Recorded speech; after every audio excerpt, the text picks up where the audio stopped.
सभी प्रिय विद्यार्थियों को मेरा नमस्कार। आज के वीडियो में हम केमिस्ट्री की क्विज के बारे में बात करेंगे और इसमें हम बहुत सारे ऑब्जेक्टिव क्वेश्चन लेने वाले हैं। तो पहला चैप्टर हमारे है सॉल्यूशन। इसकी क्विज आज के वीडियो में मैं आपको बताऊंगा और इसमें जो लिंक है इसकी वो भी आपको इस वीडियो के डिस्क्रिप्शन बॉक्स में मिल जाएगी और या फिर हमारे जो व्हाट्सएप ग्रुप है उस पर भी मैं लिंक डाल दूंगा। तो इसमें 25 ऑब्जेक्टिव क्वेश्चन हम लेंगे और जैसे ही आप क्विज पूरी करोगे आपको उसके आंसर भी दिख जाएंगे और आपका स्कोर भी दिख जाएगा कि आपके कितने सही है कितने गलत है। यदि विद्यार्थियों आपने अभी तक मेरा चैनल सब्सक्राइब नहीं किया है तो इसको आप जरूर सब्सक्राइब करें, साथ ही बेल आइकन भी दबा लें ताकि इसी प्रकार के वीडियो आप तक तुरंत पहुंच सके।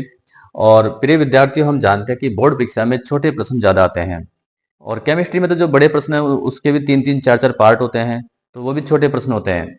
और छोटे प्रश्नों की तैयारी के लिए सबसे बढ़िया तरीका होता है कि आप पहले चैप्टर की अच्छी तरह से तैयारी करें, फिर उसके ऑब्जेक्टिव क्वेश्चन हल करें और इसका सबसे बढ़िया तरीका क्विज है। तो मैंने पहले लेसन की अब तक 3 क्विज बनाई है, तो आज हम इसकी पहली क्विज के बारे में बात करेंगे। इसके बाद इसकी सेकंड क्विज भी लेंगे, थर्ड क्विज भी लेंगे और पूरा सभी प्रश्न मैं आपको हल करके बताऊंगा कि किस प्रकार से इन प्रश्नों को हल भी करना है।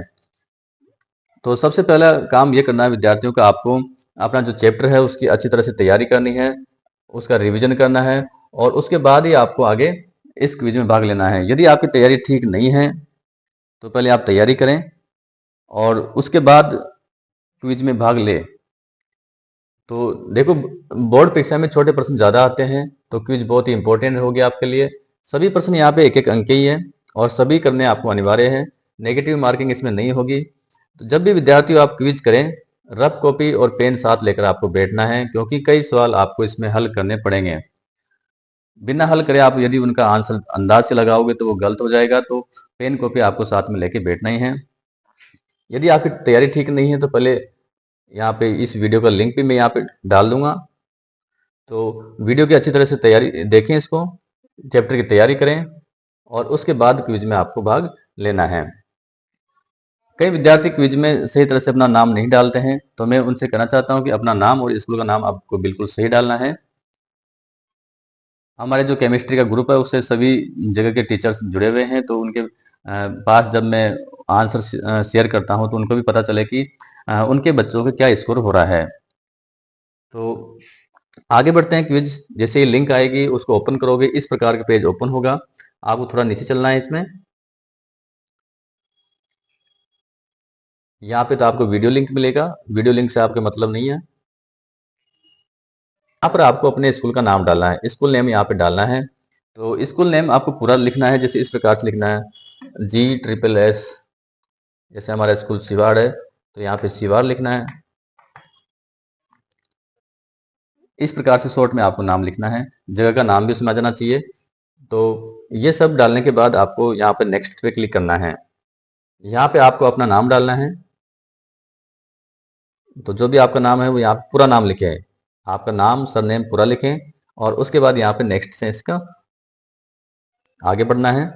और इन सभी क्वेश्चनों को हल करके भी मैं आपको बताऊंगा और आपको भी अच्छी तरह से पूरा वीडियो देखना है, इसको स्किप नहीं करना है। सारे प्रश्न जो 25 है इस क्विज के अंदर, उन सभी के आंसर इस वीडियो में मिलेंगे। तो अगला क्वेश्चन इसका देखिए, निम्नलिखित में से किसके लिए हिमांक का अवनमन सबसे अधिक होगा। हिमांक का अवनमन सबसे अधिक किसका होगा वो देखना है। यहाँ पे ये क्वेश्चन 1 नंबर का है, सारे प्रश्न आपको 1-1 नंबर के ही मिलेंगे। 4 ऑप्शन आपको दिखाई देंगे, यूरिया, NaCl, ग्लूकोज और K2SO4।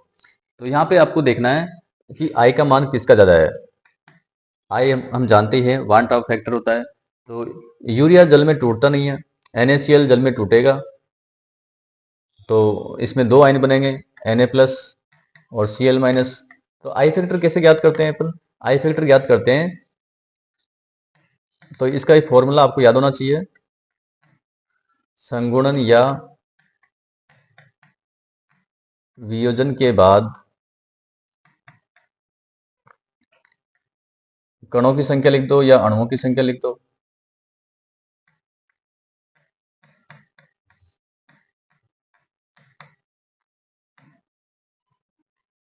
और नीचे लिखते हैं अपन संगुणन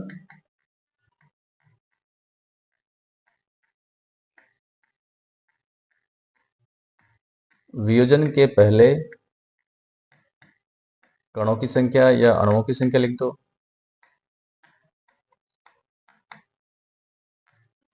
तो NaCl इस प्रकार से होता है। NaCl को जब अपन जल में डालेंगे, विलयन बनाएंगे तो टूटेगा, Na+ बनेगा और Cl नेगेटिव बनेगा।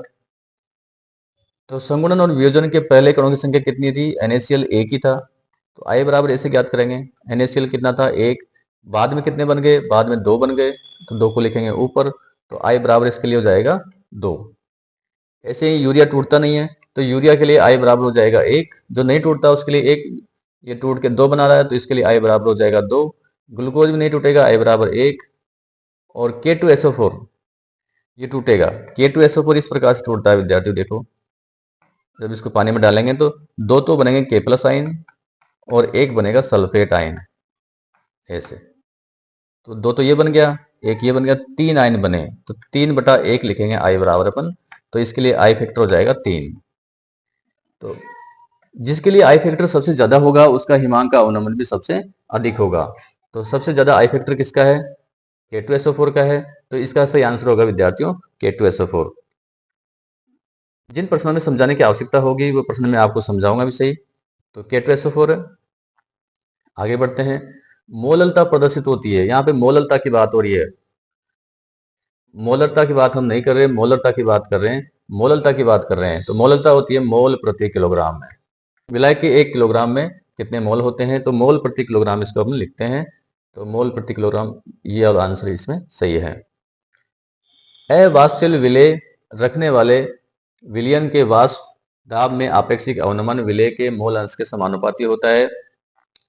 ये कथन किसका था? तो ये अपने जो राउल्ट का नियम है वो है। तो ये परिभाषा अपने को याद होनी चाहिए।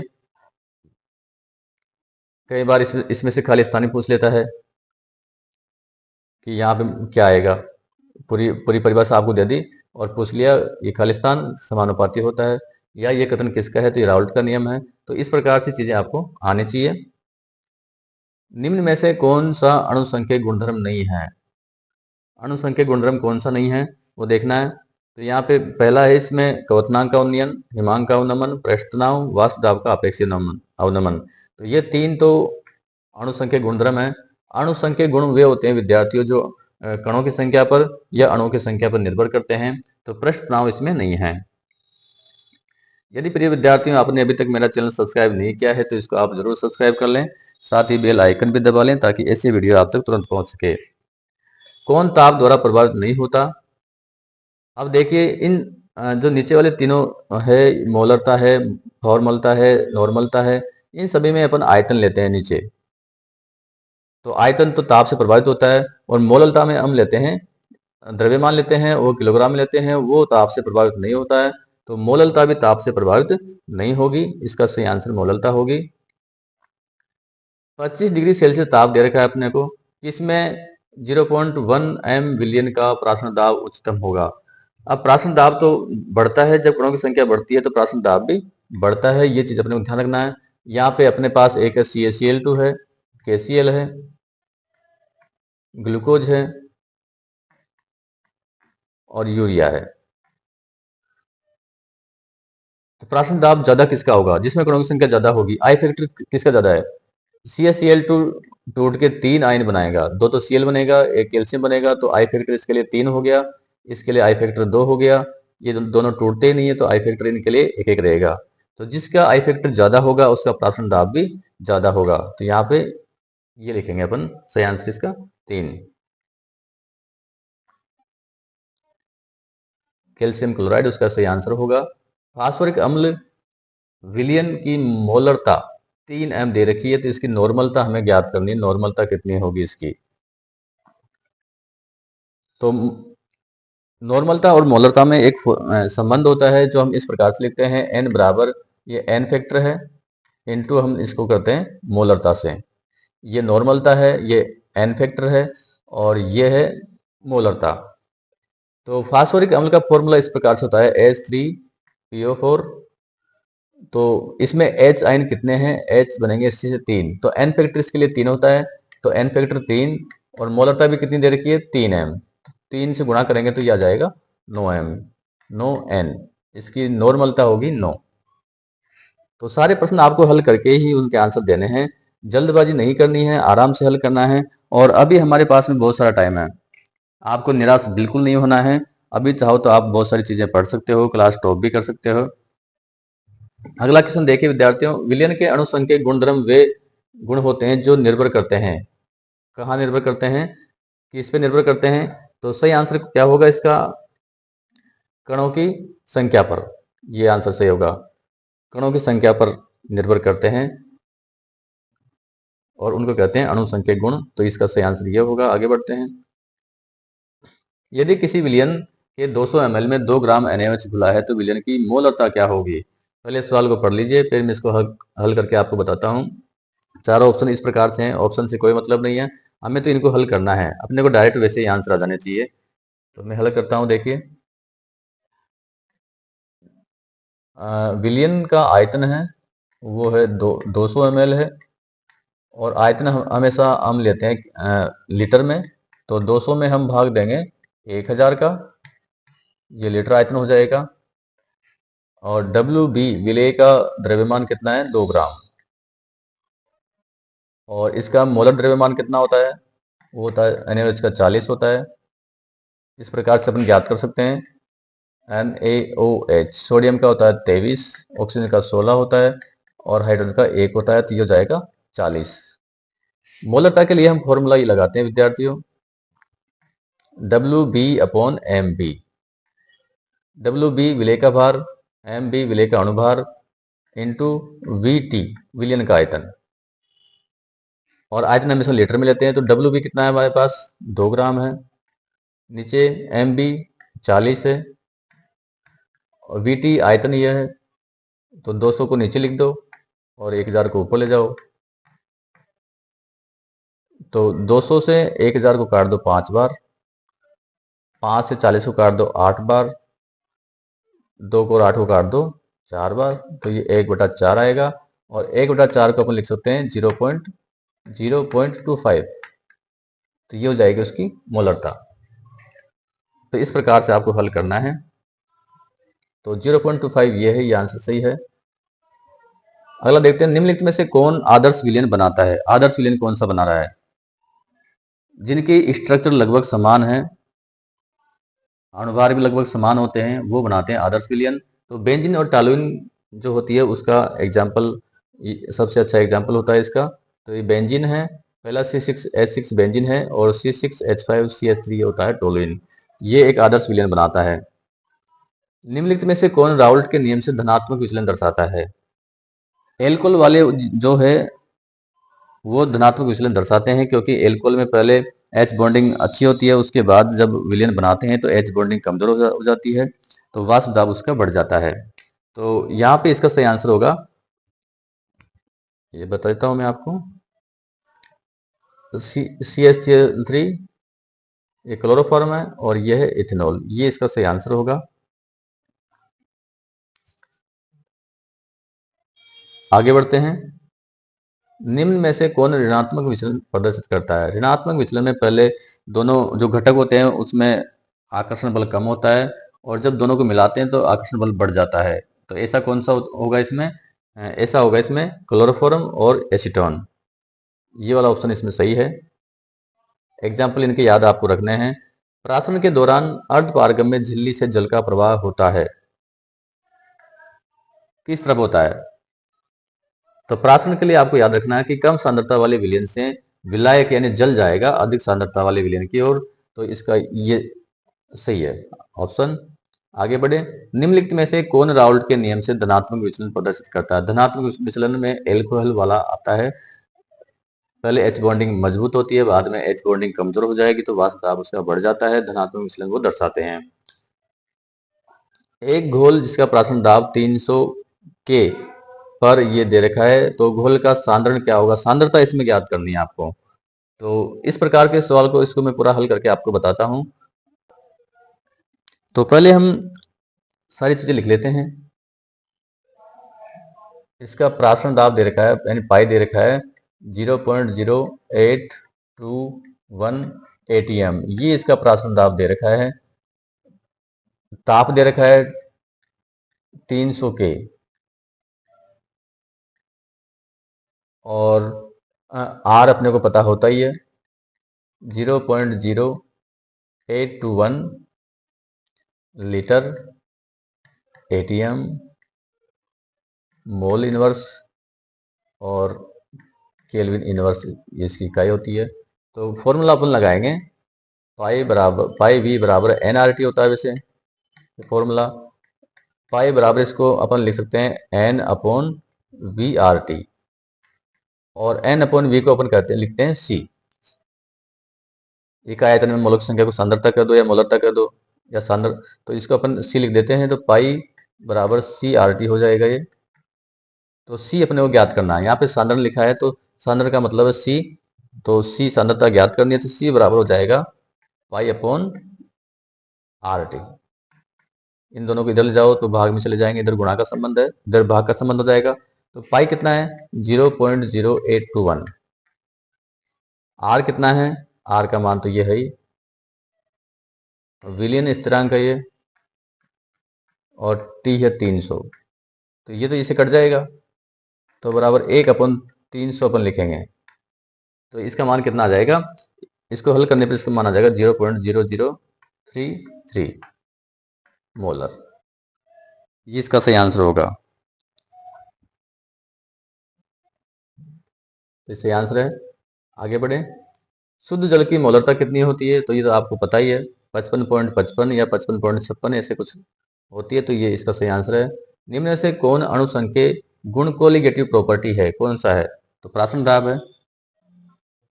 यहाँ पे देखिए आपको ये कंफ्यूजन वाला थोड़ा काम हो सकता है कि वाष्प दाब नहीं होता, वाष्प दाब में अपेक्षित अवनमन अणु संघ के गुण होता है, द्रवणांक भी नहीं होता, क्वथनांक भी नहीं होता, क्वथनांक में उन्नयन होता है, तो प्राथमिक दाब होता है। तो इसका सही आंसर यहाँ पे तो होगा प्राथमिक दाब। यदि केसीएल जलीय घोल में 100% विघटित होता है तो वान हाफ गुणांक क्या होगा, तो वान हाफ गुणांक ज्ञात करने के लिए मैंने पहले भी आपको कहा था कि आई बराबर अपन लिखेंगे कि पहले अपन केसीएल को डालेंगे इस प्रकार से जल में डालेंगे। तो पहले केसीएल 1 था, टूटेगा क्या बनेगा के प्लस बनेगा और सीएल माइनस बनेगा। पहले 1 था ये, अब कितने हो गए 1 और 1 2 2, तो 2/1 लिखेंगे अपन। पहले कितनी संख्या थी, पहले कितनी संख्या थी और बाद में कितनी संख्या हो गई, तो 2/1 बराबर कितना होगा 2। तो इसके लिए आई फैक्टर होगा 2। औषधि और फार्मेसी में प्रयुक्त इकाई कौन सी होती है, तो वो होती है बार आयतन प्रतिशत होती है, ये अपने को याद होना चाहिए। 80 ग्राम NaOH को जल में घोलकर 500 ml विलयन बनाया गया है, तो विलयन की नॉर्मलता क्या होगी, यहाँ पे नॉर्मलता ज्ञात करनी है।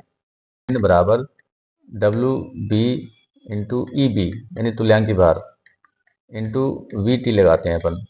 तो WB कितना दे रखा है अपने को 80 ग्राम, विलय का भार 80 ग्राम है। और जो NaOH है इसका अणुभार कितना होता है, इसका अणुभार होता है विद्यार्थियों 40। एन फैक्टर इसके लिए 1 होता ही है, तो EB इसका तुल्यांकी भार भी कितना होगा 40। तो यहाँ पे EB की जगह 40 रखेंगे। आयतन कितना है 500 ml है, तो इसको अपन लीटर में बदलेंगे। तो 500 ऊपर लिख देता हूं मैं 1000। तो इससे इसको काट दो 2 बार, 40 से 80 को काट दो 2 बार, तो 2 × 2 बचे ऊपर, तो कितना हो गया 4। तो इसकी नॉर्मलता होगी 4N। मोलरता और नॉर्मलता में एक संबंध होता है, वो कौन सा है, तो नॉर्मलता बराबर होती है एन फैक्टर इंटू मोलरता। तो ये आंसर इसका सही है। आगे बढ़ते हैं। विलयन के किसी घटक के मोलों की संख्या तथा विलयन के कुल मोलों की संख्या के अनुपात को, एक घटक के मोलों की संख्या और कुल मोलों की संख्या के अनुपात को क्या कहते हैं अपन, तो ये परिभाषा आपको आनी चाहिए, मोल प्रभाज कहते हैं। एनटीपी पर किसी विलायक के निश्चित आयतन में घुली हुई गैस की मात्रा को, एनटीपी पर किसी विलायक के निश्चित मात्रा में, किसी विलायक के निश्चित मात्रा में घुली हुई गैस की मात्रा को वैसे अपन घुलनशीलता कहते हैं या विलेयता कहते हैं, लेकिन एनटीपी लगा दिया यदि अपन ने तो फिर इसको अपन कहेंगे अवशोषण गुणांक। एनटीपी पर किसी विलायक के निश्चित आयतन में घुली हुई गैस की मात्रा को अपन कहेंगे अवशोषण गुणांक। ये इसका सही आंसर होगा। आगे बढ़ते हैं। हेनरी के नियम के अनुसार स्थिर ताप पर किसी गैस की द्रव में विलेयता द्रव की सतह पर पड़ने वाले गैस के खालिस्तान है। खालिस्तान भी बहुत इंपॉर्टेंट है। छोटे प्रश्नों में विद्यार्थियों अधिक तैयारी करने की आवश्यकता होती है। बड़े प्रश्नों में तो हम तुक्के लगा देते हैं, लेकिन छोटे प्रश्नों में तुक्के लगाना भी संभव नहीं है। छोटे प्रश्न आपको हल करने ही होंगे। जब आपकी तैयारी अच्छी होगी तो ही छोटे प्रश्न आपको आएंगे, और छोटे प्रश्न आपके क्लियर हो गए तो बड़े प्रश्न आपको अपने आप आ जाएंगे। तो यहाँ पे इसका आंसर होगा आंशिक दाब। आंशिक दाब के समानुपाती होता है। निम्न में से जल में सबसे कम विलेय गैस कौन सी होगी? देखिए यहाँ पे HCl गैस है, कार्बन डाइऑक्साइड गैस है, अमोनिया गैस है और ऑक्सीजन गैस है।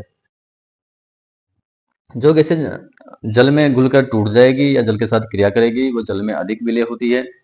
तो HCl जल में घुलकर टूट जाएगा, क्या बनेगा? H प्लस तथा Cl माइनस। तो ये अधिक विलेय होगी जल में। कार्बन डाइऑक्साइड भी जल के साथ क्रिया करती है और कार्बोनिक एसिड बनाती है, H2CO3 बनाती है।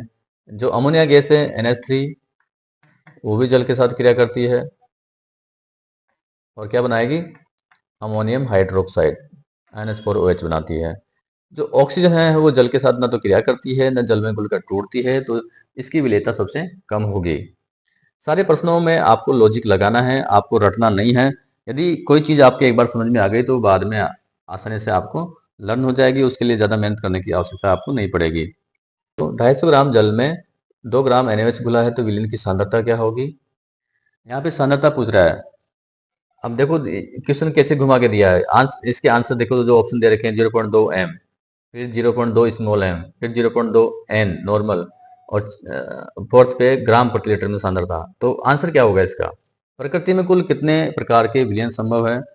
तो विलायक और विलेय की भौतिक अवस्था के आधार पर विलयन 9 प्रकार के होते हैं।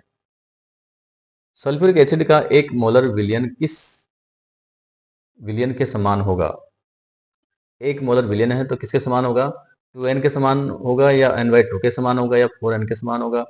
तो मोलर का मतलब है कि 1 लीटर में कितना घोला अपन ने, का मतलब है कि 1 लीटर में हमने डाला 98 ग्राम। और यदि इसके अपन इसका n फैक्टर ज्ञात करें तो इसके लिए n फैक्टर 2 होता है। तो इसके लिए जो तुल्यांक भार होता है वो कितना होगा? 98 इसका जो अनुभार होता है उसमें 2 का भाग देंगे तो 49 इसका अनुभार, इसका तुल्यांक भार आता है 49 इसका तुल्यांक भार आएगा। तो 49 में 98 में दुगना अंतर है तो 2n अपन इसको लिख सकते हैं कि 2n और 1 मोलर बराबर होंगे।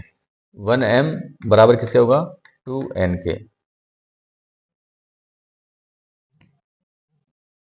सोडा वाटर में क्या होता है? कार्बन डाइऑक्साइड विलय होती है जल में, तो कार्बन डाइऑक्साइड का जल में विलयन, ये इसका सही आंसर है। विलयन की मोलरता क्या होगी यदि उसे 750 ml 0.5 m HCl तथा 250 ml 2 m HCl को मिलाकर बनाया गया है? तो इसके लिए हम एक फॉर्मूला लगाएंगे यहाँ पे। मोलरता क्या होगी? तो यहाँ पे 2 विलयन है अपने पास, एक तो ये है, इसको अपन मान लेते हैं A और इसको अपन मान लेते हैं B। तो कुल आयतन अपन लिख सकते हैं, कुल आयतन बराबर इसका है 750 ml प्लस इसका है 250 ml। तो ये कितना हो जाएगा? 1000 ml हो जाएगा। तो इसमें अपन 1000 का भाग देके इसको बदलेंगे लीटर में, तो 1 लीटर तो आयतन अपने पास हो गया। अब कुल मोलों की संख्या भी ज्ञात कर लो। तो एक के मोलों की संख्या क्या होगी?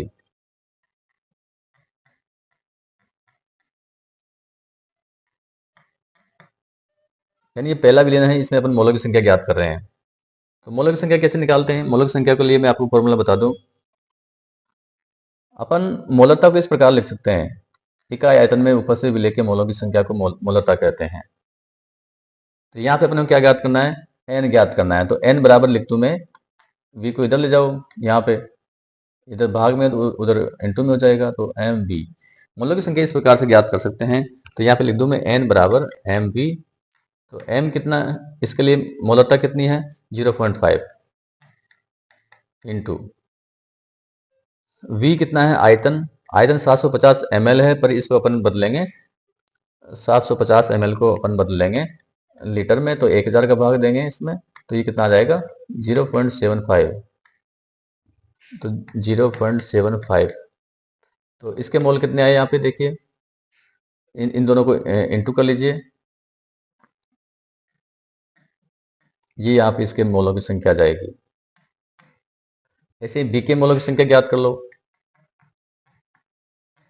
ये फॉर्मूला लगाएंगे n बराबर mv इसको करने का दूसरा तरीका भी हो सकता है, लेकिन यहाँ पे आयतन कितना है, मोलरता इसकी है 2, तो 2 इंटू आयतन है 250 ml, तो इसमें 1000 का भाग देके इसको बदलेंगे अपन लीटर में, तो ये हो जाएगा 0.5 मोल।